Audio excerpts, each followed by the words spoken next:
Not sure if you're actually in ketosis? Try one of these. Sticking to any diet is hard, but the high-fat keto diet is particularly challenging. That's because it requires maintaining ketosis, or fat-burning mode. Typically, you'll need to eat less than 50 grams of carbs per day and ensure that 80% of your daily calories come from fat to maintain this state. If you're going to eat bunless burgers, then you'll want to be sure the payoff is worth the sacrifice.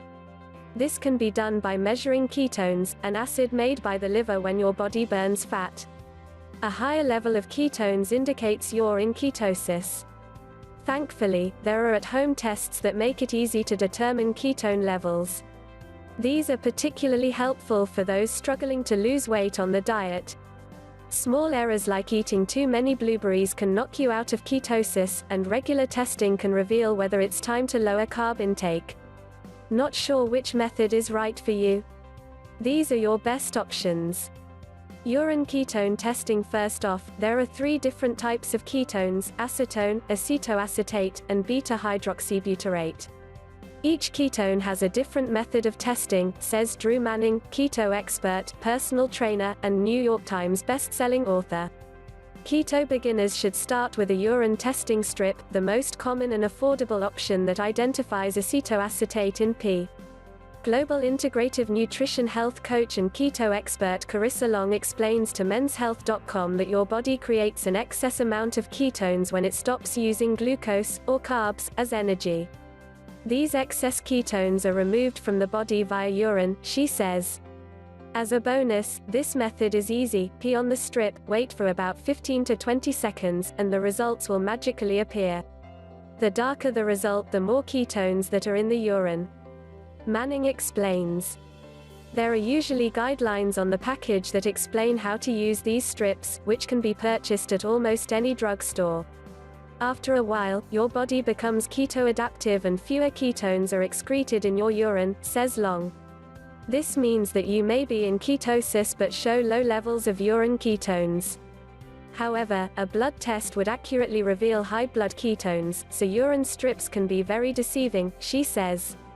Although it varies by person, keto adaptation can begin after 3 weeks, Verywell Health reported. Blood ketone testing. This method to test beta-hydroxybutyrate ketones, found in the bloodstream, is your best bet, says Long. In my opinion, testing the blood for beta-hydroxybutyrate is the most accurate approach.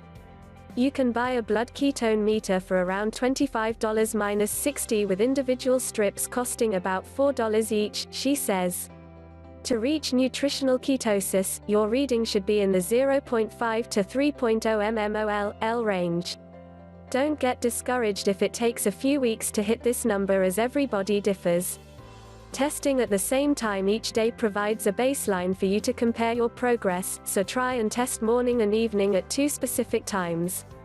Morning and night testing is recommended because ketone levels are normally lower in the morning and higher at night, so you can get an idea of your ketosis range throughout the day, she says. Breath ketone testing. The last way to test is through the breath, and it's pricey, but accurate. There are some good breath ketone monitors out there like LEVL, but they can be expensive up front, says Manning. Expect to pay around $400 to $500 for one of these devices. The benefit is you don't have to prick any fingers or keep buying strips, but you'll want to make sure you're dedicated to keto first. They come with some pretty cool tracking technology via apps and Bluetooth, which makes it convenient, says Manning. The apps can give you an idea of where your numbers are day by day or hour by hour with some pretty cool graphs. You'll want to look for a different reading in the breath compared to the blood, says Long. A 0 or low-value ppm parts per million means you are out of ketosis, advises Long. You want to be between 8 and 40 ppm to make sure you're within ketosis. Not ready to spend shell-out money on ketone tests? There are physical cues that your body is in ketosis, like bad breath and muscle cramps, but these are far less accurate.